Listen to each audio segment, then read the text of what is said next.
E está no ar o Cybercast, o podcast aqui do Portal Cyber. E hoje nós temos a ilustre presença do profissional da área de odontologia, Ernesto Loureiro. Fique à vontade para se apresentar, doutor Ernesto.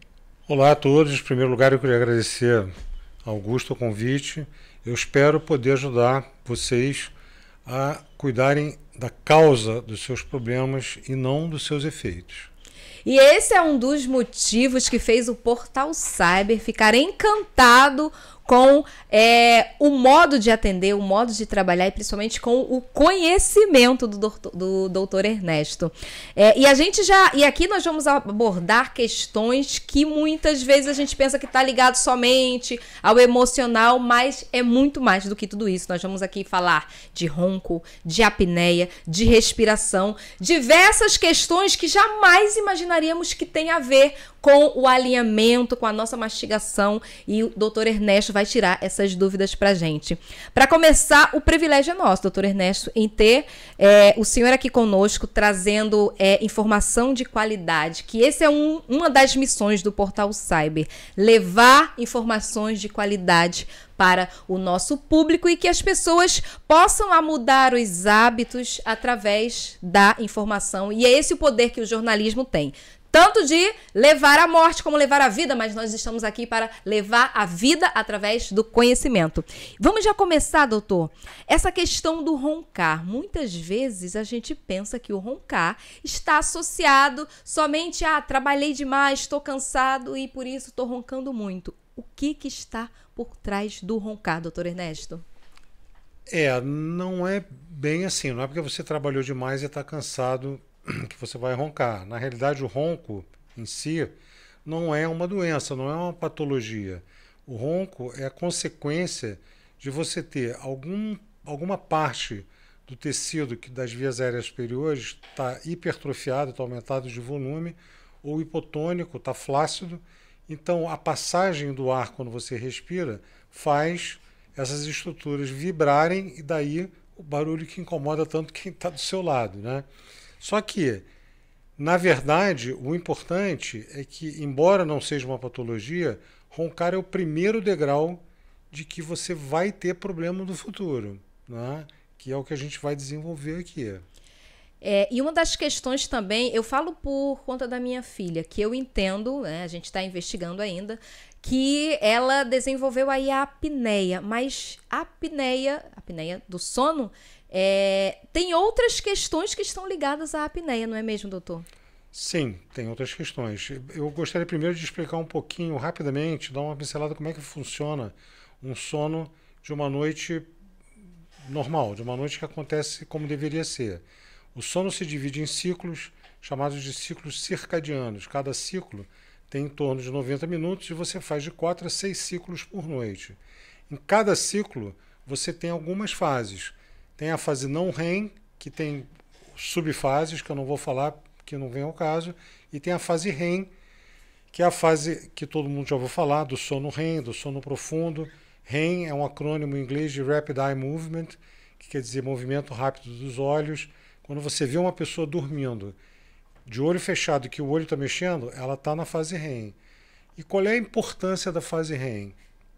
Na fase REM, que você equilibra todos os hormônios do seu organismo, é a fase que você fixa no seu cérebro o que é de importante que você aprendeu durante o dia, o que é importante você guardar, e a mais importante, na minha opinião de todas, é a fase que você lida com as suas emoções. É a fase que você sonha. Todo mundo sonha na fase REM. Você pode não se lembrar do sonho, mas segundo o Dr. Freud, todo mundo sonha na fase REM. Então, isso é o que acontece num sono comum. Agora vamos ver o que acontece quando você tem apneia. Primeiro, o que é apneia? A apneia é quando você para de respirar por 10 segundos ou mais, né? Você tem, o seu organismo mantém um nível de oxigênio no seu sangue em torno de 98%. Todo mundo lembra disso por causa da pandemia, todo mundo botou oxímetro no dedo, sabe que o normal é entre 96% e 98%. Quando você fica 10 segundos sem respirar, o nível de oxigênio do sangue começa a baixar e chega em 90%. Quando chega em 90%, o cérebro pensa assim, vou morrer. Aí o que ele faz? Ele faz um micro despertar. Né? Você sai da fase REM e volta para a fase inicial do sono. Na imensa maioria das vezes, você não se dá conta disso, você não acorda e fica consciente. Apenas sai da fase REM e volta para a fase inicial do sono.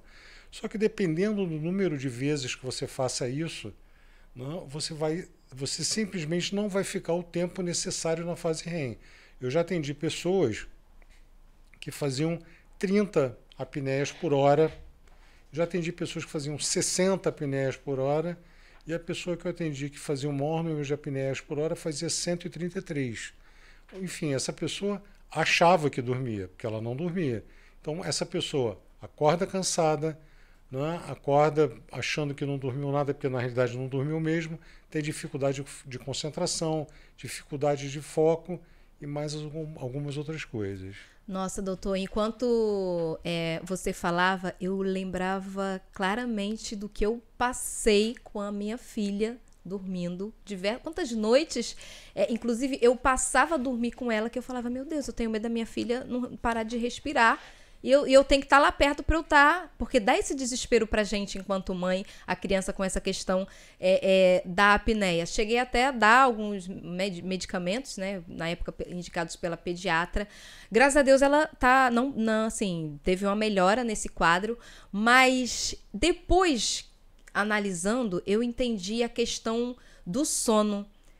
Ela estava um período que eu estava acostumando ela com a minha rotina para dormir, onde, na verdade, jamais a gente tem que colocar a rotina da criança, junto com a de dormir, até porque a criança ela precisa dormir muito mais horas Sim. do que nós adultos, né?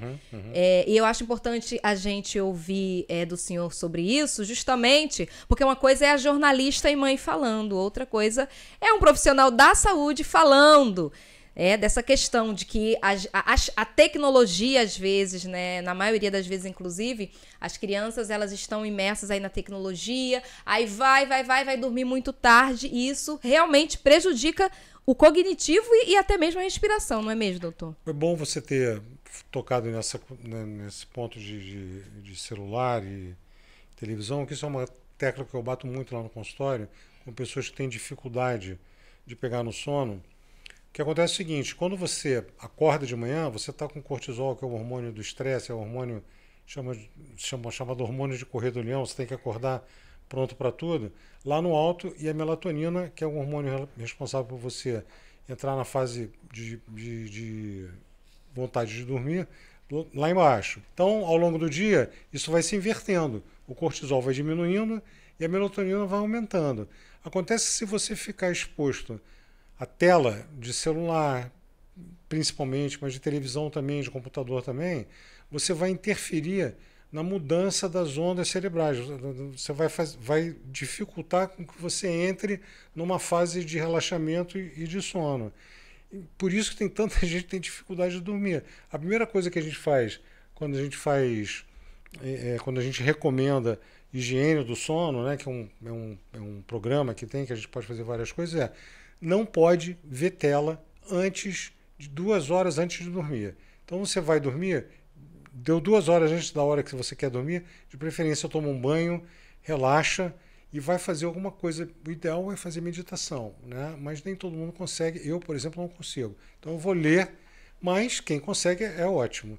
Enfim, mas não sei se respondi a tua pergunta. Sim, e isso é tão evidente que teve uma época que a minha filha estava numa fase de birras que eu não estava mais sabendo lidar. E aí busquei a ajuda de uma profissional na área de desenvolvimento infantil, e quando eu falei a rotina da minha filha, a hora que ela estava indo dormir, ela rapidamente identificou aonde estava a questão. Comecei a colocá-la para dormir por volta de 8h30, no máximo 9 horas ela já está dormindo. E ela dorme um total de umas 10, 11 horas. E, doutor, como isso impactou, fez diferença. Eu não escuto nem mais o barulhinho do respirar, porque antes tinha a questão daquele, né, aquela respiração, outra vez era o ronco, outra vez era aquela baba aqui na boca. Enfim, ela agora não estou usando mais medicamento nenhum dela. E justamente isso que o senhor falou, até elas lá em casa a gente tem esse cuidado. Então, já ajuda nessa parte de que não tem possibilidade nenhuma de 2 horas antes dela dormir ela ter contato com tela. Mas essa questão da gente regular o sono, como ajustou até mesmo essa questão da apneia dela. Às vezes eu até olho para ver se ela tá viva, que eu falo, meu Deus, a minha filha não faz barulho nenhum mais para dormir. Como assim? A importância, né, do sono estar reajustado para essa questão da apneia. Agora, outro ponto que gera uma certa dúvida na gente, aí eu tô aproveitando aqui a oportunidade para perguntar, porque é a dúvida minha e dos nossos telespectadores também. Por que as pessoas, o que faz com que as pessoas acabem respirando pela boca? O que está por trás de tudo isso? Bom, tudo bem, eu vou tentar te explicar. Começa bem lá atrás, né? Na realidade, começa no nascimento. Os bebês que nascem de parto cesariana, né, até poucos anos atrás, quando você nasce de parto normal, não, o médico segura o bebê de cabeça para baixo, você berra e começa a respirar normalmente. Ou seja, você expele todo o líquido amniótico que está no pulmão. Quando você está dentro da barriga da sua mãe, você está que nem peixe dentro d'água, né? Tem água por fora e água por dentro também. Quando você nasce de parto normal, naturalmente você expele esse líquido amniótico. Quando você nasce de cesárea, como isso não acontece, até poucos anos atrás, o protocolo era você colocar uma cânula no nariz do bebê para aspirar o líquido amniótico. Quando você faz isso, por mais bem treinada, cuidadosa, eficiente que seja a enfermagem, você não consegue enfiar uma cânula no nariz de um recém-nascido sem provocar um traumatismo na mucosa nasal. Qualquer traumatismo que o seu corpo sofra vai ter uma reação inflamatória. Qualquer traumatismo tem uma reação inflamatória para cicatrizar. E qual é a característica principal de reação inflamatória? Aumento de volume. Então, quando você traumatiza a mucosa nasal e ela tem a resposta inflamatória que é aumentar de volume, você vai bloquear parcial ou totalmente o nariz do bebê. Como é que o bebê faz para respirar? Ele vai ter que abrir a boca para poder respirar. Ele abre a boca, exatamente. E o pior disso é que você ensina para o teu cérebro que existe outra maneira de respirar, porque o nariz só está ali, foi feito para isso, né? A boca serve para outras coisas, não serve para respirar. Acaba sendo utilizada porque acontece esse tipo de coisa. O cérebro entende que existe outra maneira de respirar que não seja pelo nariz, e o cérebro é uma máquina brilhante, mas é perversa, né? Porque o cérebro quer trabalhar sempre com o máximo de eficiência e mínimo de gasto energético. Então, respirar pela boca gasta menos energia do que respirar pelo nariz. É meio contraintuitivo o que eu estou dizendo. Então, por que a gente não respira pela boca? Vou explicar. Quando você respira pelo nariz, o ar que entra pelo nariz ele é filtrado ao longo do trajeto das vias aéreas superiores pelos cílios que tem nesse trajeto. Ele é aquecido ao longo do trajeto e é umidificado basicamente pela glândula lacrimal. Então, quando ele chega no pulmão, ele está nas condições ideais de fazer a troca gasosa de gás carbônico por oxigênio. Com isso, você oferece uma quantidade maior de oxigênio para as células que estão ali. Então, o balanço energético, ou seja, a energia que você gasta para respirar pelo nariz e a energia que você gasta, que você consegue na troca gasosa, é muito maior do que a energia que você gasta para respirar pela boca com o que você consegue lá. Você gasta menos aqui, mas ganha muito menos aqui, né? E com isso sobe para o corpo todo. Uma das coisas que a gente trabalha é melhorar rendimento de atleta de alta performance, é basicamente ensinar ele a respirar direito, né? Com isso ele consegue mais energia. Agora, doutor, então nós podemos afirmar que as crianças que nascem de cesárea têm mais chance, né? Tem mais chance de desenvolver problemas respiratórios? Com certeza. Olha, que coisa. Com certeza. O segundo motivo é a amamentação, né? Você que é mãe, como é que você segurou o seu bebê para amamentar ele? Em que posição? Olha, a gente, né, foi da forma que a gente foi ensinado como. Pega o bebê assim, meio que, né, numa diagonal e assim pra mamar, né, no meio Tá, da então eu vou diagonal. perguntar uma coisa para você. Você já experimentou beber água deitada de lado? Rapaz, deixa eu ver. Olha, acho que não ia dar muito certo, não. Agora você imagina o bebê que não tem tônus na musculatura cervical, quer dizer, ele não tem músculo no pescoço, ele está com a face achatada no braço da mãe, né? Se você colocar a mão assim, fizer assim, abrir e fechar a boca, você vai ver que é muito mais difícil do que abrir e fechar a boca sem esse peso, né? E essa posição também favorece com que o nariz do bebê fique embutido no seio da mãe. Aí eu volto a te fazer a mesma pergunta. Como é que o bebê faz para mamar e respirar ao mesmo tempo? Meu Deus do céu, isso é algo impactante, porque a vida inteira a gente aprendeu. Ô, doutor, e como é que a gente vai dar de mamar para as crianças? Me Essa é a diga. pergunta que todas as gestantes me fazem lá. Eu vou te dizer, tem que amamentar na posição correta. Qual é a posição correta? Antes de falar isso, tá todo mundo vivo, né? A gente se Aham, vira nos 30, o sim, bebê abre a boca para respirar. Isso explica por que tem que botar bebê para rotar e por que bebê golfa tanto, porque a quantidade de ar que ele engole é absurda quando ele está mamando. Então, a maneira correta, o bebê tem que ficar na vertical em relação ao seio da mãe, quer dizer, você senta o bebê na sua perna, uma perninha do bebê para cada lado, segura a cabeça do bebê, porque ele não tem musculatura no pescoço, ele não tem como sim, fazer isso, e guia a boca do bebê até o mamilo da mãe. Quando isso, quando você faz isso, o bebê, aqui é o mamilo da mãe, o bebê consegue abocanhar o mamilo e consegue fazer um selamento labial perfeito na orelha da mãe. Com isso, o movimento que ele faz com a língua, ele abocanhou o mamilo, a língua empurra o mamilo da mãe contra o céu da boca para o leite sair. Na realidade, é um movimento de ordenha. Não tem outro nome para isso. É um movimento de ordenha. Todo mamífero é chamado de mamífero porque mama. E todo mamífero que mama faz movimento de ordenha para mamar. Não tem outro jeito. Qualquer mamífero faz isso. Nessa posição. Os animais que são mais inteligentes que a gente. A gente é que inventa um monte de coisa e acaba dando ruim. Por que dá ruim? Quando o bebê não consegue mamar desse jeito, ele vai carregar para o resto da vida a forma de engolir que ele aprendeu quando ele estava mamando, a forma errada. Não é? Então, por isso que você vê. Quer ver uma coisa? Durante muitos anos, eu achava que quem mastigava de boca aberta era mal educado. Não, não é. Ele não consegue respirar pelo nariz. Então, é tão dramático o caso dele que ele ou ele come muito rápido ou ele tem que abrir a boca e mastigar com a boca aberta, porque senão ele não respira. Esse é o segundo motivo. Respondendo a sua pergunta, o ideal é que o bebê mame até 2 anos de idade. É claro, gente, eu estou falando aqui do que é ideal. Eu não estou entrando no mérito que é difícil dar de mamar, que a gestante, eu ouço isso de todas as gestantes, mas eu fico cansado. Gente, eu sei, né? Eu não estou entrando nesse mérito. Eu estou dizendo o que vai acontecer se não fizer desse jeito. Né?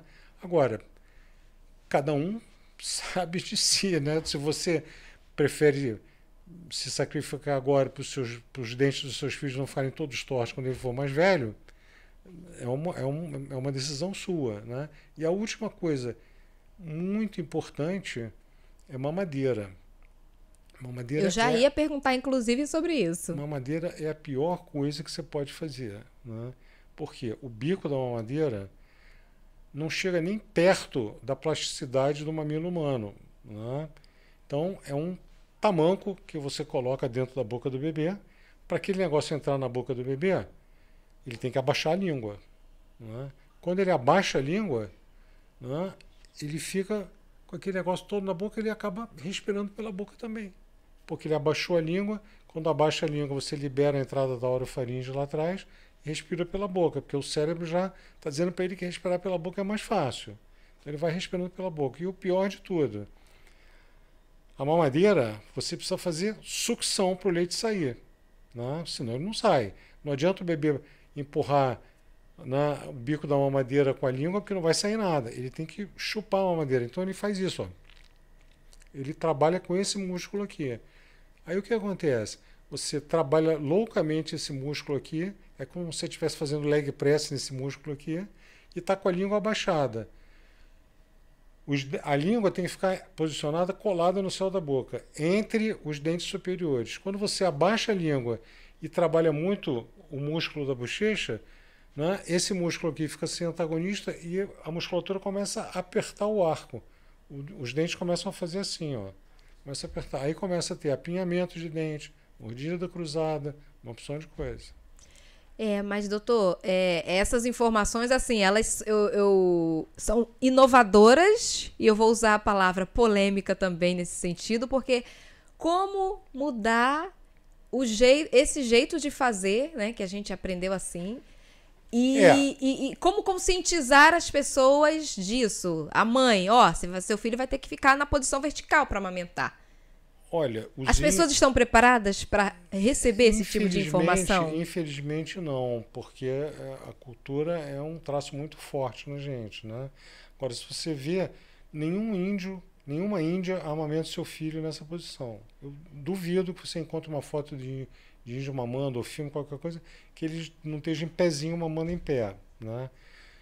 Mas vamos lá, eu concordo com você, é polêmico, isso é disruptivo, você tem que mudar uma coisa. Agora, isso não é novo, né?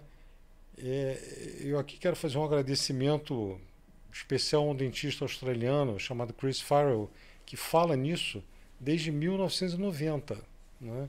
Ele é ortodontista, ele trata disso, ele trata de mordida cruzada, trata desse tipo de problema, só que ele, há 34 anos atrás, ele viu que alguma coisa não estava dando muito certo e começou a estudar e fazer as bases do que a gente chama hoje de odontologia miofuncional, que é o que eu estou falando para vocês. Então, isso não é novo, não sou eu que estou falando isso já existe há 30 anos. Só que a gente, e eu me incluo nisso, até alguns anos atrás, quando eu comecei a estudar isso, a gente simplesmente não ouvia o que ele estava falando.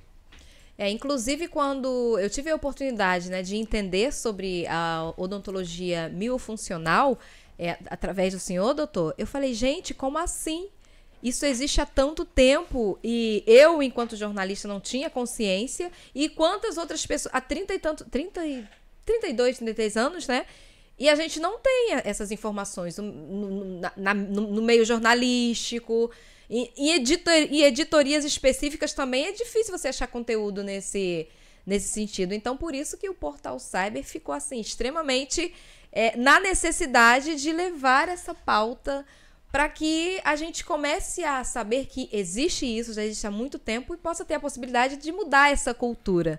Porque enquanto algo não for feito, quantas e quantas outras crianças vão estar desenvolvendo ainda mais questões, né?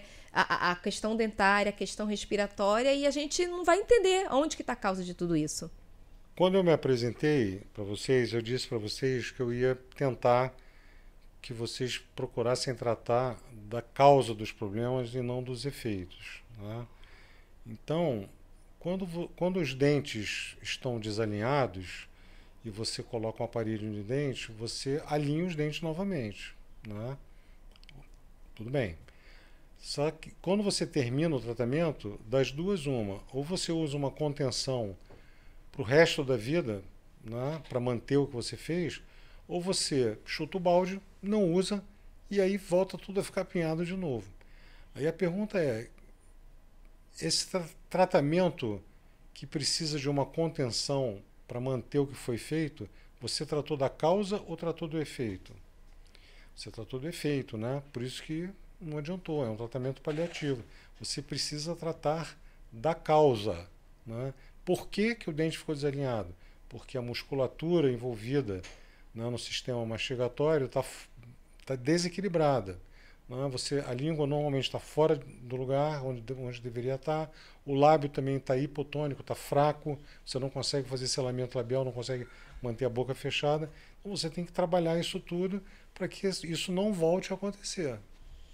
E interessante, doutor, a gente se aprofundou nessa questão, né, desde da criança, da infância, enfim, desde o feto, desde o bebê, a gente tem que se atentar a essa questão para que futuramente questões, né, de desalinhamento quanto de respiração não sejam alongadas, mas vale a gente também falar da importância, agora não falando do bebê, da criança, mas da mãe, do pré-natal odontológico, doutor Ernesto.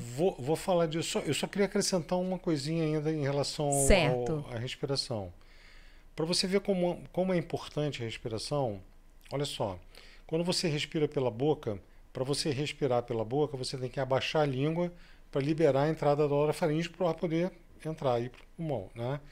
Quando você faz isso, quando você respira pela boca, quase sempre você leva a cabeça, anterioriza a cabeça, leva a cabeça um pouquinho para frente, porque ao fazer isso, você aumenta o espaço da orofaringe. Quando você joga a cabeça para frente, você tira o eixo de equilíbrio do seu corpo. O eixo de equilíbrio tem que estar entre os dois tornozelos, né? Quando você joga a cabeça para frente, como a cabeça é muito pesada, o eixo anda para frente. Com isso você gera um monte de adaptações no seu corpo. O ombro curva, fica curvado assim para frente, o peito fica aquele peito de pombo, ele sai um pouquinho também, o quadril gira para fora, a perna fica em hiperextensão, é aquela perna que o pé está aqui, faz assim uma curva com o joelho para trás. O Rivelino era assim, jogador de futebol. Então, você faz um monte de adaptações no corpo porque você mudou o teu eixo de equilíbrio, porque você respira pela boca. O jeito certo de respirar. Vamos fazer agora, doutor Ernesto? O jeito certo de respirar. Como é que seria? Porque ensinam pra gente que a gente tem que respirar, como é que é? Puxa no nariz, aí solta pela boca. Não. E a gente vê diversos especialistas ensinando a gente a respirar assim. O nariz foi feito para respirar, ou seja, você tem que inspirar e expirar pelo nariz. Por quê? Primeiro, porque a ventilação mecânica mantém todos os tecidos com a tonicidade correta, né? Eles ficam lá bonitinhos. Segundo, quando você inspira, os cílios filtram todas as porcarias que você inspira, bactéria, poeira, não sei o que, fica tudo lá. Se você não expira pelo nariz, eles vão ficar morando lá dentro do seu nariz. Vão facilitar você ter rinite, enfim, todas as ites que você pode imaginar. Então tem que expirar pelo nariz também, né? E outra coisa, quando respirar fundo, não é levantar o ombro. Porque quando você levanta o ombro, você levanta o diafragma e aí você diminui a capacidade volumétrica do pulmão. Para você respirar fundo, você tem que botar a mão na barriga, respirar e sentir a barriga sair um pouquinho, ou seja, abaixar o diafragma. Quem é bom nisso é quem faz yoga e meditação, que tem bastante facilidade nisso. É uma questão de treino, simples, não é nada complicado. E pensar no que você está fazendo, porque o grande problema do cérebro é aquilo que eu falei, ele não quer gastar energia com um negócio que ele acha que ele já sabe. Então ele já acha que já sabe respirar. Então se você não pensa para respirar, você não pensa para engolir, você não pensa para uma opção de coisa, porque o cérebro acha que já está fazendo aquilo direito, só que ele não está, no caso da respiração. Então se você perder alguns minutos tentando respirar direito, você vai aprender o movimento correto e vai fazer corretamente sem pensar também. Então, ó, informação importante aí para a gente frisar que a respiração tem que ser feita somente pelo nariz. Doutor, me corrija aqui para ver se eu aprendi a lição direitinho. Nada de elevar os ombros. Não. Né? Apenas puxando aqui, né? Coloca a mão na barriga e respira fundo e sente a barriga sair um pouquinho. 32 anos estou aprendendo o jeito certo de respirar. Nunca é tarde, tá, minha gente? Como é que é? Vamos lá. Puxei pelo nariz. Não, você levantou. Ai, levantei. Tá vendo? Ó? A gente tem que aprender a respirar. Você tem que pensar no que está fazendo. Pensar no que está fazendo. Vamos lá. Eu tô fazendo aqui para você de casa que tá assistindo aí também aprender e fazer direitinho, hein? Não precisa apertar a barriga, tá, não. Só colocar. Apertar, só coloca a mãozinha. Se você respirar, encher a barriga de ar, você vai ver que o diafragma movimenta sua barriga para fora. Uhum. É isso aí. É. Interessante, que faz total sentido, né? Que aí se você só puxa pelo nariz e aí não devolve, não joga que você puxou, vai ficando aqui, não é mesmo? Exatamente. Coisas que a gente não para pensar. Tem sempre alguém que me pergunta, mas quando eu estiver jogando bola... Gente, olha só, você joga bola 90 minutos. uma vez por semana, 2. Atleta faz isso uma vez por dia. Tá bom, 90 minutos por dia. E as outras 23 horas e 22 horas e 30 minutos, ele respira como? Respira direito, pelo nariz. Claro que se você está fazendo uma atividade física exaustiva, você vai precisar de volume de ar. Aí tudo bem, você respira pela boca, não tem nenhum problema. Desde que você saiba que a maneira correta de respirar é pelo nariz e faça isso nas outras 20 e tantas horas por dia que você não está fazendo uma atividade física exaustiva. Olha, onde que a gente imaginaria com um profissional da área de odontologia, nós iríamos aprender e entender o porquê de tanta coisa?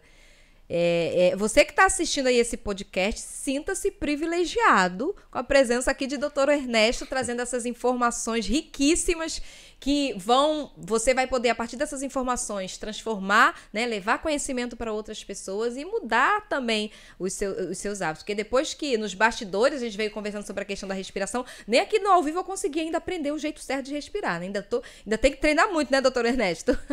Geralmente mudar hábito é uma coisa muito difícil, né? Mudar hábito de respirar, que é uma coisa que você faz literalmente desde o dia que você nasceu, é difícil, né? Precisa de persistência e não é rápido, não. Em média, a gente leva de 18 a 24 meses para conseguir uma mudança efetiva. Não desista e vamos aprender o jeito certo de respirar. E ainda nessa questão odontológica, só que agora não falando somente do bebê, da mãe, a importância do pré-natal odontológico, doutor Ernesto. O pré-natal odontológico é tão importante quanto o pré-natal médico, né? Embora seja subavaliado, muita gente nunca nem ouviu falar nisso. Por que é tão importante? Certamente já devem ter ouvido falar que toda gestante tem muito problema de dente, que a gengiva sangra, tal, não sei o quê. Por quê? Basicamente por 3 motivos, né? O primeiro, toda gestante aumenta a concentração de progesterona e estrogênio no organismo. E isso favorece o aparecimento de inflamação especialmente de mucosa, especialmente gengival. Então, o sangramento gengival acontece por causa disso. O segundo motivo é que a gestante normalmente tem ânsia de vômito ou mesmo náusea quando vai escovar o dente, né? Ou então só está pensando no bebê, chuta o balde, não escova o dente mesmo e fica por isso mesmo, né? E tem um estudo na Escandinávia que mostra que toda gestante aumenta 20% o consumo de açúcar. Se ela consumia 1 quilo por semana, vai passar a consumir 1,2 kg por semana. Então, essas 3 coisas juntas é a tempestade perfeita, né? Você diminui o controle de placa bacteriana, aumenta o consumo de açúcar e tem um fator orgânico que predispõe você a ter inflamação gengival. Então, facilita muito para a gestante ter sangramento gengival, para ter cárie, para ter uma série de coisas. O pré-natal odontológico consiste simplesmente numa visita mensal ao dentista para que o dentista faça uma limpeza profissional nos dentes da gestante e avaliar se está acontecendo alguma coisa que tenha que ser resolvida, que tenha que ser tratada, né? E é muito comum a gente ouvir, né, dizer, disseram para eu só vim tratar do dente depois de 6 meses depois do neném nascer e tal. Não, de jeito nenhum. Porque se você faz isso, você está facilitando o trabalho das bactérias para trazer problema para sua boca. Tanto gengival como dentário mesmo, como cáries e coisas desse tipo. Então, o ideal é, uma vez por mês, descobriu que está grávida, vai no dentista. Nenhum dentista que se preze, que se ache dentista, vai fazer radiografia em você se você não for absolutamente necessário. Se for absolutamente necessário, é possível fazer. Existe avental de chumbo, protetor de tireoide de chumbo, e a gente não está radiografando a barriga, a gente está radiografando a boca. Então, se for indispensável, você vai ficar com dor de dente até 6 meses depois do bebê nascer? Não, né? Então, tem que ir para fazer limpeza profissional. Com isso, você vai diminuir enormemente a probabilidade de ter problemas bucais e, segundo as estatísticas, vai diminuir em 6 vezes a probabilidade de ter parto prematuro. Quando nós conversamos sobre essa... Sim. Sim. Vou fazer um testemunho aqui. Meu filho tem 27 anos. Meu filho nasceu de parto prematuro com 25 semanas. Ele ficou 6 meses na UTI da perinatal. Naquela época eu não sabia o que eu sei hoje e eu não fiz pré-natal odontológico na mãe dele. Até hoje eu me pergunto se eu tivesse feito, se ele teria nascido prematuro. Eu não vou poder responder essa pergunta, eu não tenho como voltar atrás no tempo, mas fica aí, né? Isso aconteceu comigo, né? Então eu não quero que isso aconteça com as outras pessoas, que eu sei o que eu passei suportando 6 meses de UTI neonatal. Essa informação ela é muito importante porque eu também passei por essa questão de um parto prematuro e até hoje eu não encontrei questões patológicas para que isso pudesse, né? Eu lembro que eu fui ao dentista, acho que uma vez apenas, que tinha que ir. Mas e se tinha alguma outra questão e ficou, né? Passou despercebida? Porque eu tive meu primeiro filho de 26 semanas, depois ele foi morar lá, né, com o Papai do Céu. E pra gente, né, a gente que é mãe, a gente mulher, a gente quer entender, não somente na questão espiritual, mas a gente quer entender alguma coisa patológica, fisiológica que possa ter causado isso. Então, vai ficar sempre essa dúvida, né? Como você mesmo que passou por essa experiência. Não tem como... saúde não é matemática, né? Felizmente ou infelizmente, não sei. Mas, assim, estatisticamente, né, está comprovado nos artigos que a probabilidade de ter parto prematuro aumenta em 6 vezes quando você não faz pré-natal odontológico. Agora, quem que vai ser o escolhido para o parto prematuro, a gente não tem como saber, né? Porque no mundo são 8 bilhões de pessoas, então fica difícil você calcular isso. É muito importante mesmo a gente falar sobre isso. Nós tivemos a oportunidade de tratar aqui diversas temáticas que vão além de uma cárie, além de uma limpeza dental, e isso é extremamente gratificante para a gente, doutor Ernesto. As pessoas que tiveram a oportunidade de ouvir esse podcast, como que elas fazem para ter um atendimento, para ter esse atendimento totalmente focado, primeiramente na causa das questões? Como é que faz para ter esse atendimento com o senhor? Então, nós temos uma clínica no centro do Rio, perto do Museu do Amanhã, que atende todas as demandas odontológicas. Se você precisar de tratamento de canal, se você precisar de Invisalign, se você precisar, enfim. Nós somos 4 dentistas que trabalham lá, e o diferencial é exatamente esse trabalho, que é trabalhar com odontologia do sono e odontologia miofuncional, que são as duas vertentes do mesmo problema, que é o problema da respiração, né? Enfim, eu vou deixar aqui com vocês aqui embaixo o meu Instagram. No meu Instagram tem todos os dados, é fácil de me achar, Dr. Loureiro. Tem um site também, enfim, é fácil de me achar. Eu também estou no LinkedIn, não tem dificuldade nenhuma. Então a gente agradece a oportunidade, seu Ernesto. Com certeza, todos que ouviram esse podcast têm a oportunidade de pensar muito mais, né, do que uma simples questão dentária. Eu ouso dizer que a gente precisa muito de profissionais que, focando aqui na parte da odontologia, que nos vejam que não nos vejam apenas como um número, como mais um tratamento dentário que eu vou fazer. Eu tive um professor que dizia que que pendurado num dente tem uma pessoa, né? A gente não pode olhar só o dente, a gente tem que olhar a pessoa inteira. Perfeito, perfeito. E é de profissionais assim que o mercado precisa. Então foi uma honra tê-lo aqui participando do nosso 2º episódio do podcast. Com certeza teremos outras oportunidades também, não é mesmo, doutor? Eu que agradeço o convite, Augusta, foi muito bacana e, enfim, poder levar isso para o maior número de pessoas, que é o meu objetivo, né? Que as pessoas tenham conhecimento disso. E, com certeza, eu estou ao seu dispor. A hora que você quiser, a gente vem e fala mais, não tem problema. Maravilha. Então, você que assistiu esse podcast, pode deixar aí também os seus comentários, as suas dúvidas, que agora o doutor Ernesto é nosso parceiro aí, que é um profissional com tanto conhecimento e que visa realmente a saúde, né?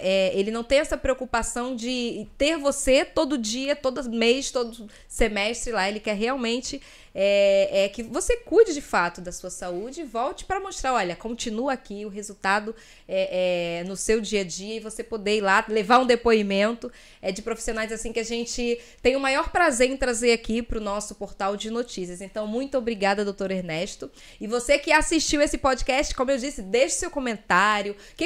Alguma dúvida também, a gente pode também trazer outras pautas nesse sentido com as suas dúvidas. E até a nossa próxima edição. Mais alguma observação, doutor?